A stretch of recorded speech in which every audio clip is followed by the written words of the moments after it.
היי חברים, וברוכים הבאים לעוד פרק של בריאות זה פשוט. הפודקאסט שעוזר לכם להבין שגוף חטוב ובריא זה לא צריך להיות מסובך. והיום נושא שקצת פחות מדברים עליו, אבל הוא סופר חשוב. זה מה עושים אחרי שמסיימים לרדת במשקל. איך לא עושים את כל העבודה הקשה, איך ממשיכים הלאה בצורה חכמה ובריאה, ואיך לא עולים בחזרה במשקל. אני הולך לחלוק איתכם כאן 5 נקודות חשובות שיעזרו לכם לעשות את זה נכון, ולהרגיש בטוחים גם כשאין יותר, ואתם גם לא רוצים ירידה במשקל כל שבוע. אז דבר ראשון, מה הם האופציות ברמת המקרו, ברמה הכללית? קודם כל, כשמסיימים תהליך של ירידה במשקל, מגיע הרגע שבו צריך לבחור לאן הולכים מכאן. ירדתם 10, 15, 2, זה לא משנה. אתם תצטרכו לבחור מה אתם עושים. יש בגדול 3 אופציות עיקריות. או שימור, שזה אומר להישאר פחות או יותר באותו המשקל למטרה בריאותית, או בשביל לשמור את אותו הרכב הגוף אם אתם מרוצים. במילים פשוטות, הגעתם לנקודה שבה אתם מרוצים מאיך שאתם נראים, או איך שאתם מרגישים, או שהמשקל שלכם בריא וטוב לכם כרגע, או אפילו תרצו להתחתב קצת יותר, אבל מבלי לשנות את הרכב הגוף שלכם, נדבר על זה בפרק אחר, אנחנו נעשה שימור, כלומר, לא נעלה ולא נרד במשקל, נשמור על איזשהו טווח שטוב לנו, לשמור את המשקל. זאת אופציה אחת. דבר שני, זה להמשיך לרדת. אם עדיין יש שומן, אפשר לנסות להמשיך. אפשר גם להיכנס לתקופה של האטה קטנה, או עצירה, מה שנקרא דיאט ברייק, ואז לחזור בחזרה עוד פעם לירידה במשקל. אבל ברמת המאקרו אפשר לעצור, וגם להמשיך לרדת אחרי זה. אבל או שימור או ירידה. ודבר שלישי זה לעלות במסת השריר, כלומר לשלב השני של בניית הגוף שלנו, שזה לפתח יותר שריר, להשתמש ביכולת של הגוף לתעל את העודף הקלורי הזה ליותר מסת שריר, לפתח גוף שהוא עם פחות שומן אבל יותר שריר, יותר חזק, האנרגיה גבוהה יותר בגוף. אז אם אני מפשט שוב, או לשמור על המשקל, או להמשיך לרדת, או לעלות בחזרה. עכשיו, העניין הזה של שמירה על המשקל הוא מורכב. רוב האנשים שעושים דיאטות, גם מניסיון שלי וגם מנתונים שאנחנו יודעים, עולים בחזרה במשקל, ואתם גם לא צריכים לראות את הנתונים בשביל להבין שזה נכון. רוב הדיאטות עובדות ואז נכשלות, כי אנחנו לא מצליחים להחזיק בה מספיק זמן. אנחנו עושים את הירידה המשמעותית, עושים את כל מה שאמרו לנו לעשות, אבל בסוף עולים בחזרה. לכן צריך להבין שאלו 3 האופציות העיקריות שיש לנו אחרי. רוב האנשים לצערנו נופלים בה ועולים בחזרה. אז איך שומרים על המשקל? מבלי להיות מקובעים לאיזושהי מסגרת, שזה הדבר השני. ככה, בסוף החיים הם דינמיים. אנחנו לא רוצים לחיות כל החיים בצורה מאוד מגבילה. אוכל זה גם כיף, וצריך לדעת גם לשחרר. היה לי לקוח שכבר מהרגע הראשון הבנו שהוא לא הולך לעבוד לפי תפריט. הוא אכל מה שהוא רוצה, באמת אני אומר לכם, מה שהוא רוצה. אבל הוא הבין כמה עקרונות פשוטים. הוא לא ספר קלוריות, הוא לא ספר את כפות האורז בצהריים, הוא הקשיב לעקרונות בלבד. הוא ירד מעל 20 קילו, ומאז, נכון לאחרונה שדיברתי איתו, הוא הצליח לשמור על זה די יפה, עד היום. והתשובה היא פשוטה, הרגלים. קחו לעצמכם את ההרגלים שאתם יודעים שתצליחו לעמוד בהם להכי הרבה זמן בצורה הכי נוחה, ורוצו איתם. אלו הרגלים החשובים ביותר בעיניי, אבל כמובן שאפשר ללכת לעוד הרבה מאוד מקומות נוספים, ואני אפרט אותם פה אליכם, כדי שתבינו מה אני אומר ללקוחות שלי כשהם מסיימים לרדת במשקל. הדבר הראשון זה תנסו לשלב חלבון בכל ארוחה. זה חשוב לגוף, זה חשוב לבריאות שלנו, זה שומר על הסובה שלכם. אז אם תכניסו חלבון בכל ארוחה, כנראה שתאכלו פחות שטויות. דבר שני, זה תנסו לשלב לפחות פעם ביום ירקות, בסלט, חתוכים, בתנור, בתבשיל, זה לא משנה. זה משביע, זה מזין, וזה ימשיך לשמור עליכם. אתם תאכלו פחות. דבר שלישי, זה לאכול גם דברים טעימים ומשמינים. אם לא נחזור לאכול את הדברים האלו, ונחזור לאכול רק את הדברים המרזים יותר, הדלק קלוריות יותר שאכלנו בכל תקופת הירידה במשקל, אנחנו לא נחזור לשלוט ברעב שלנו עם זה. אני רוצה לספר לכם דוגמה. הייתה תקופה שניסיתי לרדת לאחוזי שומן חד ספרתיים, גם הצלחתי, והייתי אוכל רק קוטג' 3% ורק גבינה צהובה 9%. רק, לא הייתי מוכן לשמוע על שום דבר אחר. וביום שהבנתי שזה לא כזה הבדל קלורי גדול, וכן, אני יכול לשלב גם את זה כשאני מנסה ממש לשמור על המשקל, אז לקח לי זמן להבין שזה בסדר לקנות גם 5. וזה בסדר לאכול גבינה צהובה גם 28%, וזה בסדר גם פעם בלאכול המבורגר. כדי להצליח לשמור על המשקל בצורה טובה ומאוזנת, ולשמור על הרעב שלכם, ועל מנגנוני הרעב וסובה מבוסתים טוב, צריך לאכול גם דברים משמינים במרכאות.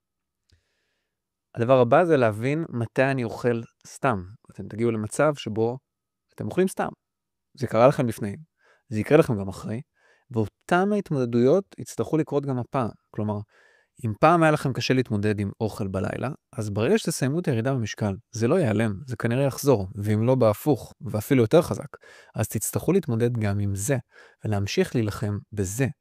ולפעמים כשהייתם אוכלים, כשמשעמם לכם, או מול הלימודים, או מול הטלוויזיה מתוך הרגל, זה גם יופיע. וגם שם אני אצטרך להבין שאני אוכל סתם, ולהתמודד עם זה. דיברתי על זה המון במדריך שלי לאיך להתמודד עם החשק למתוק, ואיך לזהות מתי אני לא רעב. עוד פרקים נוספים בפודקאסט שלי, אז אתם מוכנים ככה לחפש אותם ולהיכנס ולהקשיב גם להם. והדבר אולי הכי חשוב, זה להפסיק לאכול כשאני לא רעב. וזה עיקרון שחייב לרוץ איתכם, לא משנה איזה תפריט תבחרו, אם תחליטו שאתם סופרים קלוריות, ונדבר גם על זה תכף, אבל בגדול זה לא משנה מה, אתם חייבים להפסיק כשאתם לא רעבים, רק ככה אתם תצליחו לשמור על המשקל. עכשיו, אם אני שם בצד רגע את הפן התזונתי ועובר לפעילות הגופנית, זה תמשיכו לשמור על תנועה, תמשיכו לעשות פעילות גופנית. גם אם היא פחות אינטנסיבית, איזשהו יעד צעדים מינימלי, 6,000 צעדים, 8,000 צעדים, משהו מתוך מה שעשיתם עד היום. איזשהו יעד של אימונים מינימלי, פעילות אירובית כלשהי. רוב האנשים שאני נתקל בהם, שעלו בחזרה במשקל, פשוט הפסיקו הכל. זה עבד להם, ואז אמרו, אוקיי, אז אפשר להפסיק. אז הם הפסיקו גם עם הפעילות הגופנית. העיקר איזשהו מסגרת שתעזור לכם גם להוציא יותר קלוריות, כי זה חשוב, אבל גם תשמור אתכם בתוך הלופ של בריאות ותזונה נכונה ואימוני כושר, כאילו משהו שישמור על כל המנגנונים האלה עובדים ביחד, וברגע שהפסקתם עם אחד, כנראה שתפסיקו גם עם כל האחרים. אז תמשיכו לשמור על איזושהי תנועה. הדבר האחרון זה תבנו סביבה תומכת. חברים שמתאמנים איתכם, בני משפחה שעוזרים לכם להזמין סופר בריא יותר, נהלים ובישולים מסודרים מראש בבית שאתם שומרים עליהם קבוע, לא משנה מה. פשוט אל תוותרו על הדברים שהביאו אתכם לאן שהגעתם, כי הגעתם לשם מסיבה, עשיתם צעדים נכונים, בין אם זה היה לוותר על מאכלים מסוימים, כי עשיתם דיאטה כזו או אחרת, או בין אם זה פשוט לאכול בצורה מאוזנת עם קצת פחות קלוריות, או פשוט לעשות יותר פעילות גופנית, אל תוותרו על הכל בבת אחת. תתחילו לאט ומדורג. אז מה עושים ברמה המנטלית? זה הדבר השלישי. כשאין לכם ירידה כל שבוע. כי בזמן התהליך כל שבוע יש דרייב, יש ירידה, שינוי, תנועה, אתם רואים את המספרים יורדים, אתם מבסוטים. אבל כשהירידה נגמרת בשקט, זה יכול להיות מבלבל. אתם חייבים לשנות את המדד שלכם להצלחה, כי פתאום אתם לא מצפים לראות ירידה כל שבוע, אלא את המספר הסטטי, או אפילו עולה אם אתם עושים מסה. וזהו, לא מה שמניע אתכם זה המשקל שיורד, אלא דברים אחרים. זה איך אתם מרגישים, כמה חזקים אתם באימונים, כמה קל לכם לשמור על השגרה החדשה שהשגתם, או הגוף שאתם רואים שממשיך להתעצב ולהיבנות ולראות טוב יותר ולהרגיש טוב יותר. תזכרו שתחזוקה, המיינטננס הזה, היא הישג עצום, לא פחות מהירידה עצמה. ותתנו לעצמכם מטרה חדשה. כושר, הביצועים שלי, איך אני נראה במראה ואיך אני מרגיש. אני יכול להגיד לכם ברמה האישית, שכרגע אני לא בתהליך של לרדת או לעלות במשקל. אני פשוט שומר על עצמי. אני לא חושב שאני בצורה הכי טובה שהייתי בה בחיים, אבל גם לא הכי גרועה שהייתי בה בחיים. אני ממשיך להתאמן, אני ממשיך לשמור על קלוריות מסוימות, על העקרונות האלה שדיברתי עליהם. אבל אני לא מנסה לא לעלות ולא לרדת. אז מה הם המדדים שלי? הביצועים שלי בחדר כושר, התחושה שלי, הביטחון העצמי שלי, איך שאני נראה במראה, איך שאני מרגיש בתוך הג'ינס, בתוך החולצה, או מול אנשים אחרים בחוץ. אלה המדדים שלי, לא המספר שאני רואה על המשקל שעד היום, בתקופות של חיטוב, מאוד הוביל אותי. הדבר הרביעי הוא, מה אתם עושים בפועל עם הקלוריות? הבנו, בזמן ירידה אתם בגירעון קלורי, אתם מכניסים פחות, אבל עכשיו הגיע הזמן לעלות ובהדרגה בחזרה לניטרלי. כלומר, עד היום אכלתם פחות או יותר 25% או 20% פחות מה שאתם צריכים, שבממוצע מדובר על בין 300 ל-600 קלוריות. עכשיו, בין אם ספרתם את הקלוריות האלה, או שאתם מתכננים להמשיך לספור את הקלוריות האלו, או שאתם פשוט אכלתם פחות ואתם לא יודעים מה זה אומר, תצטרכו להוסיף אותם בצורה מדורגת. אז אני אוהב להגיד, תוסיפו בהדרגה 150 קלוריות בשבוע, במשך שבוע, שבועיים, 3, לא יותר מזה, עד שתגיעו בחזרה לאיזון, ותבדקו 3 דברים. 1, את המשקל שלכם. תמשיכו לשקל, כדי לוודא שאתם באמת עושים את העבודה, ואתם עוברים לאיזשהו סטטוס ניטרלי, שאתם בו לא עולים ולא יורדים במשקל. אם אתם רוצים לעלות למסה, משם תמשיכו למסה. תכף אני אדבר איתכם על למה זה כן חשוב תקופה ניטרלית לפני זה. אבל בגדול להוסיף 100-150 בשבוע.